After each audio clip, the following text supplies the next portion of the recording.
Hey guys, it's Ange. So I wanted to do this video because all I'm seeing online is a bunch of people telling you the shortages are coming, well, the shortages are here, the inflation is here, stock up now, do this now, and no one's really giving you a good solution. I think there's ways we can help each other out with our ideas, so I wanted to tell you these things that I have to talk about right now, and that is that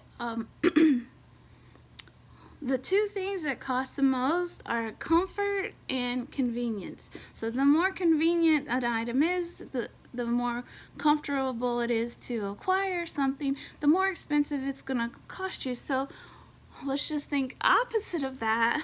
If it's a little more inconvenient and a little more uncomfortable, then obviously it's got to save us some money, right? So first, let me just give you a couple examples. These soaps right here, we love these. They're expensive though. I believe, look, the price here, well, it's gonna be backwards. I think $7.50. I did not pay that for this. It was on sale, but it still was like $3 or $4. Anyway, I can make this much cheaper. So I like the foamy soaps because they save you from like regular soaps. Plop out a big glob, and if you don't hurry and lather it right away, a big glob of it just washes down the drain. The foamy soap, I think, is better. So keep this. You can refill these with the globby soap. This one was $2 for this big bottle at Big Lots, and it's cherry blossom. It smells really good, just like these smell good. But anyway, you put about this much in here and fill the rest away with some warm water and give it a little shake, and then it comes out. Well, I do it, but I'm not near the sink. But it gives you the regular foamy soap that costs $7.50 to start with for pennies, literal pennies. And it was not even that inconvenient because it only took me a couple seconds to make. So far, I can't even tell you how many times we've refilled this, and we still have this much to go of this $2 bottle of soap. It saves you a lot of money. Here's another example. We buy these cans of pinto beans already cooked because I just have to heat a skillet with a little oil and a little bit of onion, and I dump these in and smash them with a potato masher, and we have refried beans. We have them like once a week.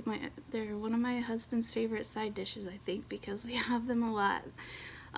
But they're really convenient and easy. Of course, buying it like this, the price has already gone up. It's gonna go up. Let me see. I don't know if I can find it really. 98 cents. They were 88 cents not very long ago, and I don't know how cheap they actually were, but like everything else, it's going up. So the alternative is a little more inconvenient. You buy dried beans, cook them up. It takes a few hours. It takes, it's a little uncomfortable, it takes longer. And then you have your cooked beans like this, but a lot more of them for a lot cheaper, and you can do what you want with them. They don't all have to turn into refried beans, but if you have an Instant Pot, you could cook the beans faster.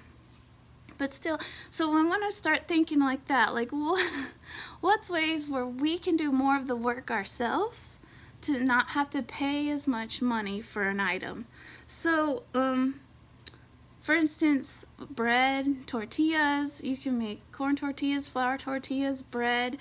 We know there's wheat shortages. We know that it's going to start getting hard to find anything made with wheat, and a lot of things are made with wheat. And the prices are going to go up, and then they're going to disappear from the shelves. They're going to be hard to find. So it's a little more inconvenient to make your own tortillas. It's not difficult. The corn ones took me a while to get the hang of, but I think I'm figuring it out. Making your own bread, it's more inconvenient, but it's cheaper by far, pennies. So on top of doing more things yourselves, like growing your own vegetables, of course that's a cheaper option because seeds are cheap, and then all you gotta do is water them and you got veggies. But use less. Start using less of things to try to stretch it and make it go further. Like toothpaste. You don't have to have half the full thickness of the toothpaste all the way across your whole brush. You'd be surprised how little you actually need. Like, I just skim the bristles and still get a big foamy mouthful of toothpaste, and my teeth get clean, and my toothpaste lasts really, I've noticed, a lot longer than my husband's. He uses a bigger tube than I do. He likes a different kind, and my smaller tube lasts 2 or 3 times longer than his big tube, and he must spit half of it down the sink. He has to.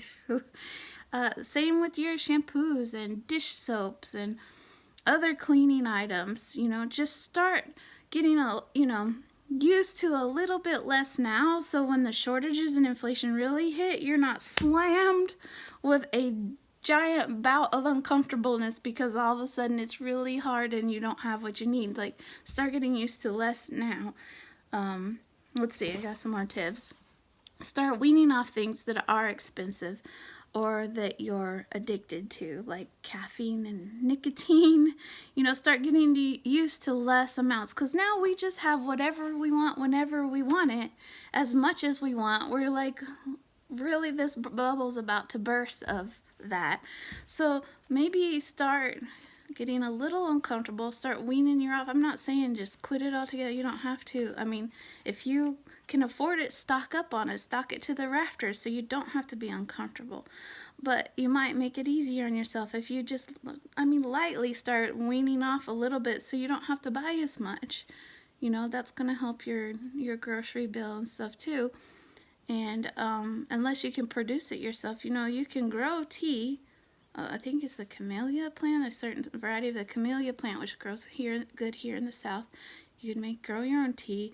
I don't think you could grow coffee here, and I think you have to have the right climate for that. You can grow tobacco here really well in the South. I'm not sure how far north you can, but you could grow your own tobacco. There's still time. So either try to produce it yourselves, wean yourself off a little bit, so if suddenly there's not any, you don't have massive headaches from caffeine deprivation because you're addicted, you know what I'm saying? Or if you smoke, find an alternative. I've never smoked, so it's easy for me to say, but one of my friends chewed on straws until they were no longer a smoker. There's medication you can get from the doctor to help you to stop smoking. Things like that. So start thinking about that stuff now and doing that stuff now. And I forgot what else I was going to say. Anyway, but just start getting uncomfortable now. That's the trick.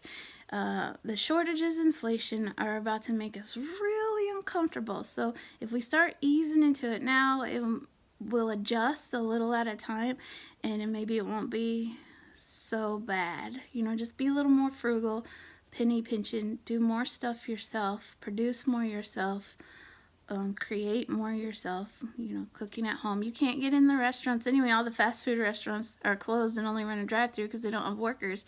And the sit-down restaurants, the prices have gone sky high. You can't afford to eat there anyway. So, see, there's a pinch. So just start doing it yourself, you know. So that's my tips. If you guys have some, that'd be great too. We can help each other out. That's the point. Let's work together.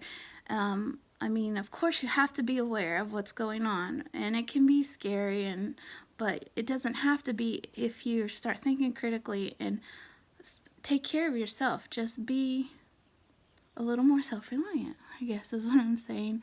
So that's it. That's the whole video. Thanks for watching. I hope you liked it. Let me know if you had some tips too, and I'll see you next time.